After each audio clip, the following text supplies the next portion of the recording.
Selamünaleyküm arkadaşlar. Evet, bugün karşınızda sadece mangal var. Gurus'un mangalı 75 santimlik.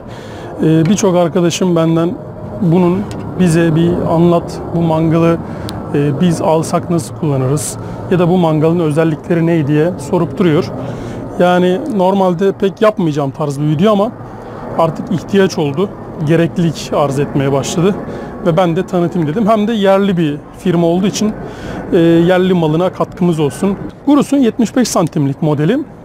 75 santimlik modeli derken eni 75 santim. Böyle de 39 santim mi 40 santim mi ne olması lazım? Yanılmıyorsam öyle. 3 farklı model aksesuarı var. Tel ızgarası var. Döküm taş ızgarası var. Ve de döküm ızgarası var. Bunların hepsi çok kullanışlı. Yalnız ben bu ikisine, şu taş ve döküme özellikle bayılıyorum. Bu teli ilk aldığım zamanlarda kullanmıştım. Yani standart olarak kullanışlı. Fakat araları çok açık olduğu için yani biliyorsunuz arabanın dahi standardı boş oluyor. O yüzden bu ikisine hastayım. Bu olmasa da olur diyorum. Hiç sıkıntı değil. Tabii ki kullanan arkadaşlarımız vardır. Ama balık falan çok güzel olur bunda. Aradan güzel ateş çıkar. Evet arkadaşlar, bizi üst tarafta bir dinlendirme haznesi. Şöyle bir sahanlık mı diyeyim artık, balkon mu diyeyim ya da loca mı diyeyim, ne diyeyim siz karar verin. Böyle bir bekletme yeri var. Oldukça geniş. Burası da hemen hemen 20 santim kadar. Yani 22 de olabilir. Gene 75 santim eninde komple, yani belki bir 10 santim kısadır. Ama oldukça büyük bir dinlendirme alanı. Şu kısmında eti koyup bu kısmında da ateşi yaktığınızda çok güzel endirek etler pişirebilirsiniz. Harika bir mangal, kullanışlı bir mangal. Bu mangalın en güzel ve en sevdiğim özelliklerinden biri de bu çalışma alanları. Harika şekilde şuraya atıyorum, tabağınızı koydunuz, tepsinizi olduğu gibi koyabilirsiniz. Pişen etinizi tencerenin içinde şurada tutup buradan oraya aktarabilirsiniz. Bu çok güzel bir özellik. Birçok mangalda olmayan bir özellik. Harika kendisi. Geçelim yan tarafına. 2 tane kol görüyorsunuz. Arkadaşlar bu mangalımızı kaldırıp çekme kolu, tutma kolu yani. Bu da ocağın ayar kolu. Yani şimdi birazdan şunları kaldıracağım. Hatta getireyim, kaldırayım. Bir dakika. Kaldıralım, üst üste koyalım şöyle. Yine bunu da ve olduğu gibi kenara ittiriyoruz. Şimdi bakın şöyle koyayım, hatta görün rahatça. Bir de ufak zoom. Şimdi bunu şöyle aşağı doğru, sağa doğru çevirdiğimizde güzel bir şekilde kalkar. Gördünüz, bu seviyeden alt tarafta bir boşluk oluştu. Bir kaldırma sistemi var. Yukarı aşağı böyle kaldırıp indiriyor. Bu da ateşin istediğiniz seviyede, yani atıyorum çok az bir ateşiniz kaldı ama az da bir etiniz kaldı. Korkmayın, yani pişirmez vesaire diye, kaldırın yukarıya doğru. Çok rahat, ateş ete yakın olduğu için daha rahat pişmesini sağlar. Evet arkadaşlarım, şimdi geldik alt tarafına. Şunları şöyle bir dizelim. Bunları dizme olayı da çok pratik ve basit. Evet. Taşımız oldukça kalın bu arada. 2 santim ya da tabii 2 santimlik bir şeyi var. Kalınlığı var. Şöyle kapağını da kapatalım, hafif açık kalsın.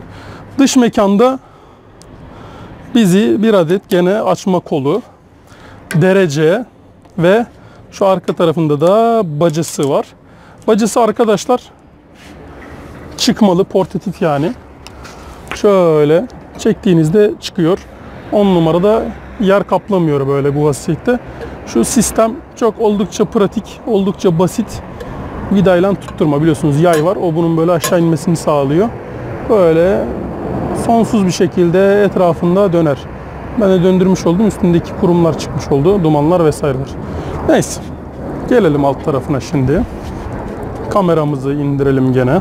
Burada da iki tane teker var. Bunlar siz kulp sağ tarafta, yani bize göre, bana göre sağ tarafta olduğu için bunlar iki teker. Buradan kaldıracaksınız. Bakın fark ettiyseniz burada teker yok. Sadece bu kısımda var. Yani bu demek oluyor ki mangalımızı bir tarafından kaldıracağız. el arabası mantığı sürükleyeceğiz demek oluyor. Gelelim bu bekletme yerine. Bu da şey gibi, raf gibi düşünün. Atıyorum odununuzu koyabilirsiniz. Ben buraya genelde ızgaralarımı koyuyorum. Taş ızgaramı, ondan sonra dökümümü, telimi. Hepsini buraya diziyorum. Niye? Çünkü ben video çekiyorum. Video esnasında bir eti atıyorum taşla yapıyorsam bir eti dökümle yapıyorum. Bir eti telle yapmıyorum. Çünkü teli pek kullanmıyorum. Neyse. Gelelim şimdi yavaş yavaş alt tarafına. Burada kamerayı çıkartacağım. Çünkü bir tane havalandırmamız var alt tarafta. Umarım görmüşsünüzdür. Ben de şöyle bir eğileyim. Bakın gördünüz mü? Burada bir havalandırmamız var. Ben vidasını takmadığım için bu havalandırma sürekli açık. Sıkıntı yok. Evet, şimdi çıkalım. Bir tane de havalandırma diğer tarafta var. Şunu takalım yerine. Şunu kapattığımızda bizi bir adet havalandırma deliği karşılıyor. Bu Gurus'un 2 havalandırma deliğinden ilki bu ateşi direkt gören, yani havanın direkt girdiği havalandırma delik. Buradan giriyor, bacadan çıkıyor. Alt taraftaki içinde kalan külleri almanıza da yarayabilir. Açarsanız belki biraz oksijen de gelebilir. Sıkıntı yok. Gördüğünüz gibi hem burada hem de burada 2 tane delik var. Onun mantığı şudur. Bu kapağı kapattığınızda şöyle atıyorum şişi koydunuz.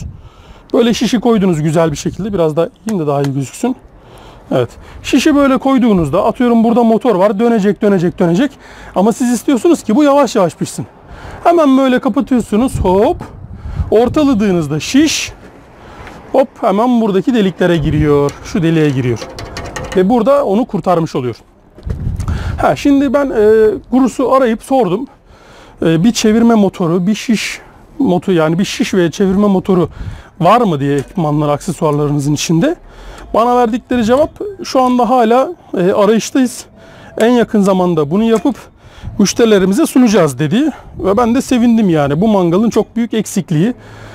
Olmazsa olmazı. Çok kullanışlı bir mangal, güzel bir mangal. Ve yerli malı dediğim gibi. Yerli malı, yurdum malı, herkes bunu kullanmalı hesabı.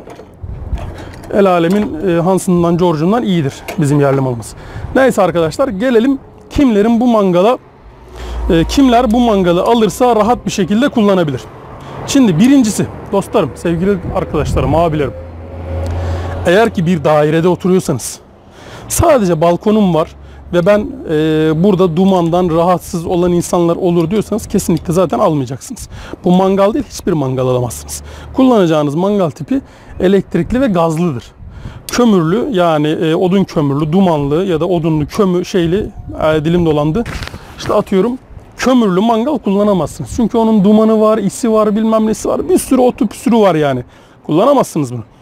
Terası olan arkadaşlar, bağı bahçesi olan arkadaşlar, villası, yazlığı, bilmem nesi, böyle açık hava, açıkta müsait olan yeri olan arkadaşlar bunu çok rahat kullanabilir.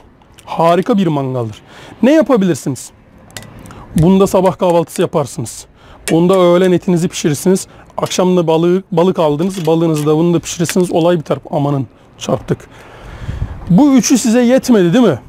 Koy buraya döşünü, koy buraya butunu, koy buraya kaburganı, tavuğunu koy. Ne koyarsan koy. İstersen gerdan koy, ki ben yakın zamanda gerdanı buraya koyacağım ve 4-5 saat sonra açılacak böyle. Neyse, onun da tüyosunu vermiş olduk. Arkadaşlarım, pişirme ile ilgili hiçbir şekilde sınır yok. Sınırın olduğu tek şey dediğim gibi çevirme. Bunda sınır yok. İstediğiniz gibi istediğiniz her şeyi yapabilirsiniz. Mangal aldığınızda sınır yok. Şiş kebap yapabilirsiniz, Adana yapabilirsiniz, patates gömebilirsiniz. Aklınıza gelebilecek her şeyi yapabilirsiniz. Her şeyi ama. Yani anlatabileceğim mangal böyle. Gayet kullanışlı, güzel, hoş bir mangal. Harika ötesi. Yaklaşık 1 senedir kullanıyorum ve hiçbir şekilde memnuniyetsizliğim yok. Keşke daha önce bu tarz bir mangala kavuşmuş olsaydım, alsaydım. Ben ilk zamanlarda bunu fuzuli para olarak, fuzuli israf olarak görüyordum böyle bir mangala yatırım yapmayı. Ama kullandıktan sonra hiçbir şekilde böyle olmadığını anladım. Arkadaşlarım, böyle diyerek size de umarım fikir vermişimdir. Umarım katkıda bulunmuşumdur. Eğer videoyu beğendiyseniz, geldik gene videonun sonuna. Eğer videoyu beğendiyseniz bir like butonuna basmayı unutmayın. Faydalı olduysa, eğitici olduysa arkadaşlar, işinize yaradıysa, işiniz görüldüyse ve halen daha abone de değilseniz bir de abone olun. Şu alt tarafta bir de böyle kırmızı ona tıklayın. Öteki taraftan şu aşağıdan da bir yorum yazın. Şurada da bir kart var ya, Allah YouTuber gibi oldum ha. Şuralarda da kartlar var, onlara da tıklayın. Arkadaşlarım, bir başka videoda görüşmek üzere. Kalın sağlıcakla, Allah'a emanet olun. Bay bay.